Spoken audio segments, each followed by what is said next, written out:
Hello friends, welcome to my YouTube channel. Server 2025 के इस series में देखेंगे कि हम लोग किस तरीके से पोस्ट इंस्टॉलेशन स्टेप्स करते हैं। अर्लियर इस वीडियो में हमने देखा था कि हम लोग सर्वर इंस्टॉल कैसे करते हैं। अब आज हम देखेंगे किस तरीके से सर्वर 2025 के अंदर पे पोस्ट इंस्टॉलेशन करते हैं। पोस्ट इंस्टॉलेशन मतलब आफ्टर इंस्टॉलेशन आप अपने मशीन पे क्या क्या आपको बेसिक चीजें करनी है, जिसके बाद ही आप उस पर आगे कुछ भी मतलब परफॉर्म कर सकते हैं। तो इससे पहले अगर मैं चैनल पर नया है तो चैनल को जरूर लाइक करो, चैनल को जरूर सब्सक्राइब करो। तो चलिए शुरू करते हैं। तो इसके बाद हम चलते हैं अपने सर्वर के ऊपर। तो ये था लास्ट हमने जहाँ छोड़े थे कि अपना सर्वर 2025 है। तो अब सर्वर 2025 है तो सबसे पहले हम जाएंगे सर्वर मैनेजर के ऊपर। ठीक है, तो यहाँ पर भी आपको सर्वर मैनेजर दिख जाएगा। अदरवाइज अगर यहाँ नहीं दिखता है तो आप यहाँ पर सर्वर मैनेजर सर्च कर सकते हैं, तो ये आपको शो हो जाएगा। बाय डिफॉल्ट जब भी आप मशीन ओपन करते हो तो आपका server manager by default open होता है इस कंडीशन में, जब आप बेसिक मशीन पे हो। ठीक है, तो थोड़ा सा हम लोग सर्वर मैनेजर का डैशबोर्ड भी देखते हैं, और देन इसके बाद इसमें बेसिक क्या क्या कॉन्फ़िगर करना है वो भी देखेंगे। ठीक है, तो यहाँ पर अगर आप देखोगे तो राइट के जो राइट हैंड कॉर्नर है, लेफ्ट हैंड कॉर्नर एकदम, यहाँ पर आपको डैशबोर्ड दिखता है। डैशबोर्ड होता है पहला वाला स्क्रीन, जहाँ पर आपको रोल्स एंड फीचर ऐड करने को मिलता है, जहाँ पर आपको कोई भी आपको ऐड अदर सर्वर्स मैनेज मतलब कोई दूसरा सर्वर इसमें ऐड करना है, कोई सर्वर का ग्रुप बनाना है या आपको क्लाउड सर्विस के साथ कनेक्ट करना है, तो आप इसका यूज कर सकते हो। देन उसके बाद आपको मिलता है लोकल सर्वर। तो लोकल सर्वर पे ही हमें कॉन्फ़िगरेशन करने होते हैं, जो बेसिक हमारा कॉन्फ़िगरेशन होता है यहाँ पर। जहाँ पर आपको कंप्यूटर का नाम, आप अपने वर्क ग्रुप में हो तो ये सर्वर बन डोमेन यहाँ पर आएगा। देन फायरवॉल आ जाता है, रिमोट मैनेजमेंट आ जाता है, रिमोट डेस्कटॉप आता है, निक टीमिंग आता है, आपका फिर एनआईसी कार्ड के बारे में आता है। बाकी अभी अजूरे आर्क मैनेजमेंट और रिमोट एसएसएच ये स्पेशल अभी ऐड हुआ है 2025 में। इसके पहले वाले अगर सीरीज में देखोगे सर्वर के 22 में, इसमें ये चीजें आपको वहाँ शो नहीं होती थी। देन इधर आओगे तो आप लास्ट इंस्टॉल कब हुआ था वो बताएगा, विंडोज अपडेट हुए हैं कि नहीं, आप यहाँ से अपडेट कर सकते हैं। आप अपडेट्स चेक कर सकते हैं यहाँ पर। Then antivirus real time protection on है, देन फीडबैक हो गया, इनहांस सिक्योरिटी ऑन है, इंटरनेट एक्सप्लोरर की टाइम जोन प्रोडक्ट आईडी, फिर यहाँ पर आपके मशीन की डिटेल देता है। ठीक है, देन इसके बाद ऑल सर्वर्स में आओगे तो अगर आप इस सर्वर के साथ कितने सर्वर और कनेक्टेड है उसकी इन्फॉर्मेशन आता है। करंटली हमारे पास सिर्फ एक ही सर्वर है। Then file and storage service, तो बाय डिफॉल्ट आपका डिस्क वॉल्यूम स्टोरेज मैनेजमेंट में इधर जाने का है, तो आप यहाँ से जा सकते हो। ये तो बेसिक हो गया था आपका इसके लिए इसका। देन इसके बाद अगर इस साइड जाओगे तो यहाँ पर आपको रिफ्रेश करने के लिए आता है, जो कि आपको सर्वर 2022 में भी दिखा होगा, 16 में भी दिखा होगा, 19 में भी दिखा होगा। मतलब कोई भी सर्विस आपने इंस्टॉल किया उसको रिफ्रेश करना है तो आप यहाँ से कर सकते हो। देन इसके बाद ये आता है आपका नोटिफिकेशन एरिया। जब भी आप कोई सर्विस या रोल डालोगे, अगर वो कॉन्फ़िगर्ड हो गया नहीं हुआ तो आपको यहाँ पर फ्लैग में नोटिफिकेशन आएगा। हम बार बार आगे चल के देखेंगे इसे। देन इसके बाद मैनेज आता है, तो जो यहाँ पर आपको ऐड रोल्स एंड फीचर्स आता है, तो अगर रोल्स को रिमूव करना है तब आप रिमूव रोल्स एंड फीचर्स कर सकते हो। कोई सर्वर ऐड करना है या सर्वर का ग्रुप बनाना है या सर्वर मैनेजर की प्रॉपर्टीज चेक करनी है, आप यहाँ से कर सकते हो। फिर आता है टूल्स। अब टूल्स क्या होता है, जहां पर आप जितनी भी सर्विसेज आप इसमें डालोगे यहाँ पर दिखेगा। ये तो कुछ आपके बैकग्राउंड पहले से इनबिल्ट सर्विसेज है, और जो जो भी आप सर्विसेज डालोगे आप यहाँ से सर्च कर सकते हो। जैसे अगर हम यहाँ पर प्रोग्राम सर्च करते हैं, यहाँ से आप क्या करते हैं प्रोग्राम सर्च करते हैं, लेकिन अगर सर्वर की सर्विसेज चेक करनी तो आप कहाँ से जाओगे, टूल्स के अंदर पे। ठीक है, देन उसके बाद आगे चलते व्यू। व्यू में आपको यहाँ पर इसका डैशबोर्ड को आप परसेंटेज वगैरह पर बढ़ा कम कर सकते हो, जूम इन जूम आउट कर सकते हो। वेलकम टाइटल आप हाइड कर सकते हो, जैसे यहाँ से चला गया। ठीक है, तो हम वापस से ला लेते हैं, ये जैसा था। देन यहाँ पर आपका हेल्प है। हेल्प में आपको market place, tech server, tech centre, forums and manage about server manager, यहाँ डिटेल मिलेंगे। ये तो हो गया आपका डैशबोर्ड का इंट्रोडक्शन। नाउ अब चलते हैं हम लोग इसके लोकल सर्वर कॉन्फ़िगरेशन। तो सबसे पहला काम क्या है कि आप क्या क्या करना है, आपको अब नाम चेंज करना है आपको। देन इसके बाद फायरवॉल ऑफ कर दीजिए आप। देन आईपी एड्रेस आपको देने का है। देन आप इनहांस सिक्योरिटी को भी ऑफ कर दीजिए, बिकॉज ये तब काम में आएगा जब आप वेब सर्विसेज वगैरह का कभी यूज करोगे, क्योंकि इसके रहते हुए आप कोई भी वेबसाइट चालू नहीं कर सकते हो। देन टाइम जोन चेंज करना है। तो बेसिकली हमें तीन चार चीज तो मैंडेटरी, जैसे आपको टाइम जोन चेंज करना होगा अकॉर्डिंग टू योर, जहां से भी आप इसको देख कर रहे हो। अभी जैसे मैं तो इंडिया से कर रहा हूँ, तो मैं इसको यहाँ पर इंडिया का टाइम जोन दूंगा। अगर आप कोई दूसरे कंट्री में तो आप वहाँ का भी कर सकते हो। देन इसके बाद आपको आईपी एड्रेस अपना खुद का चूज करना पड़ता है, बिकॉज अगर आप खुद का सर्वर आपको क्रिएट करने का है, then you should have IP address with you. Then firewall हमें ऑफ करना पड़ता है। ठीक है, और नाम चेंज करना पड़ता है, बिकॉज ये नाम से आप कभी अपने मशीन को आइडेंटिफाई करने में मुश्किल हो जाता है। ठीक है, तो चलिए हम एक एक करके करते हैं। तो सबसे पहले हम चलते हैं टाइम जोन चेंज करते हैं।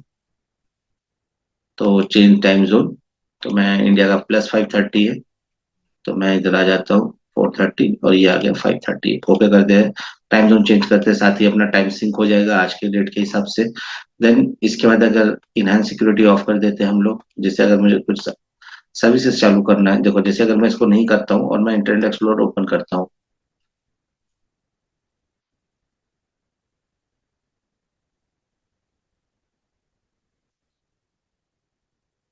ठीक है, पहली बार चालू हो रहा है तो स्टार्ट विदाउट डेटा कर दीजिए, कंफर्म।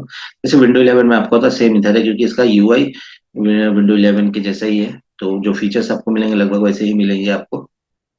जैसे आप विंडो 11 में फर्स्ट टाइम इंटरनेट एक्सप्लोरर को ऑन करते हो तो आपसे ये कॉन्फ़िगरेशन करने को बोलता है।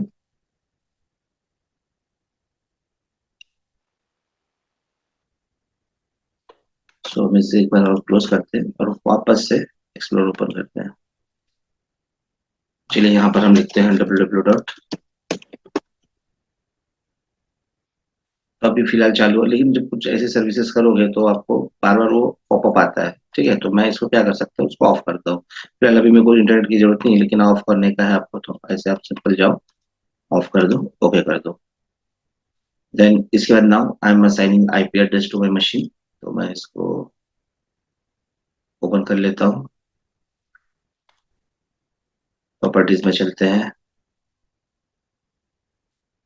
TCP/4 जो हम यूज करेंगे। सो हम आप हमेशा पूरे मुझे इसी रेंज में देखोगे, 10 के क्लास ए की रेंज में, ठीक है। हम गेटवे नहीं देते हैं, डीएनएस एड्रेस दे देते हैं। बिकॉज मैं गेटवे भी फिलहाल इसलिए नहीं दे रहा हूँ कि अगर आपने पढ़ा होगा नेटवर्क में, कि अगर जानते होंगे तो गेटवे तभी दे देते हैं हम अपने, जब हमें नेटवर्क से डोमेन ज्वाइन कराना हो या इंटरनेट शेयर करनी हो। लेकिन मुझे आगे चल के इसी मशीन को डोमेन कंट्रोलर बनाना है, इसलिए मैं वहां पर गेटवे नहीं दे रहा हूँ। ओके कर देता हूँ। IPv6 हटा देते हैं हम लोग, उसकी जरूरत नहीं है। ओके करके क्लोज करते हैं। तो फिलहाल अब देखिए, जैसे यहाँ पर अभी मैंने आईपी एड्रेस चेंज किया, फिर भी यहाँ पर आपको असाइंड बाय DHCP बोल रहा है। तो एक बार आप इसको रिफ्रेश करेंगे तो देखिए यहाँ पे आईपी आ गया है। इसके बाद हम लोग फायरवॉल ऑफ कर देते हैं।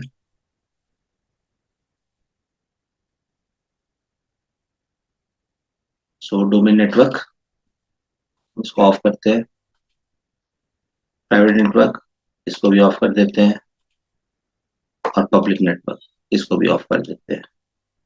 इस तरीके से हमने फायरवॉल भी ऑफ कर दिया। फिलहाल देखो यहाँ भी ऑन दिख रहा है। एक बार आप इसको रिफ्रेश कर दीजिए, ये भी ऑफ हो जाएगा, ठीक है। लास्ट में हम लोग अब करते हैं कंप्यूटर का नेम चेंज, इसके बाद आपका सर्वर रिस्टार्ट होगा, ठीक है। तो मैं इसको यहाँ चलता हूँ और चेंज करता हूँ, और यहाँ पर मैं डाल देता हूँ। आगे चल के मेरे को उसको डीसी बनाना है, तो मैं डीसी नाम इसका रहने देता हूँ, और इसके बाद मैं करता हूँ इसको ओके। तो ये हो गया, ओके करते हैं, क्लोज करते हैं। अब जैसे मैंने बोला था ये मशीन आपकी रिस्टार्ट होगी, तो हम इसे रिस्टार्ट कर लेते हैं। और जब ये रिस्टार्ट हो गई, उसका बेसिक जो इतना भी कॉन्फ़िगरेशन हमने किए थे ये हो गया कंप्लीट। अब इसके बाद आप इसके लिए स्टार्ट कर सकते हो, मतलब इसमें आगे चल के आपको जो भी अपना सर्वर में रोल्स एंड फीचर्स ऐड करने हैं आप उसको कर सकते हो। तो चलिए एक बार हो जाए तो एक बार हम शो कर लेंगे, थोड़ा सा वेट कर लेते हैं। सो ये हो गया है, चलिए इससे लॉग इन करते हैं हम लोग। मैं अपने सर्वर को लॉग इन कर लेता हूँ। तो देखिए जैसे मैंने बोला था आपको कि बाय डिफॉल्ट आपका सर्वर मैनेजर स्टार्ट हो जाता है जैसे ही आप इसको मतलब अपना सर्वर चालू करते हो, और एक पॉपअप आते रहेगा कि आप इसको विंडो एडमिन सेंटर या अजूर से सो कनेक्ट कर लो। तो हम आगे देखेंगे इसको। सो अभी जब तक ये आपको दिख रहा है, ये लाइन चल रही है देखिए, तब तक आप अपने सर्वर पे कुछ मत करिए, बिकॉज ये सर्वर अपनी जो इन्वेंट्री है उसको कैलकु इन्वेंट्री को देख चेक करता है कि मेरे मशीन में क्या क्या डाला हुआ है। तो जब ये लाइन आपकी चलनी बंद हो जाए तब जाके आप किसी भी रोल या मशीन के ऊपर आप करिए। वैसे भी सर्वर डालने के बाद कभी हम उसको स्टार्ट नहीं करते हैं। तो देखिए अभी जैसे यहाँ पर एक एक करके पहले कुछ रेड है, कुछ सर्विस रेड है, फिर ग्रीन हो जाएगी ना, इट्स ओके। जब चलते हैं हम अपने लोकल सर्वर के ऊपर, जो हमने बेसिक कॉन्फ़िगरेशन किया था वो सारे के सारे कॉन्फ़िगरेशन आपको दिखेंगे, और यहाँ पर आपके इवेंट्स दिखते हैं, आप इनको बंद या चालू कर सकते हो, ठीक है। तो देखिए हमने फायरवॉल ऑफ कर दिए थे, हमने अपने मशीन का नाम डीसी रखा हुआ है, आईपी एड्रेस हमने क्लास ए का दिया हुआ है, हमारा टाइम जोन इधर आ चुका है, हमने नॉन सिक्योरिटी को ऑफ कर दिए। तो गाइस इस तरीके से हम लोग अपने सर्वर के ऊपर पोस्ट सर्वर कॉन्फ़िगरेशन करते हैं। तो ये वीडियो आपको कैसे लगा आप जरूर बताइएगा। चैनल पे नए हो तो चैनल को जरूर लाइक करिए, शेयर करिए, चैनल को जरूर सब्सक्राइब करिए। हाँ, कमेंट जरूर करिएगा, जिससे वीडियोस में मुझे पता चलता रहे कि आपको वीडियो कैसा लग रहा है। Thank you.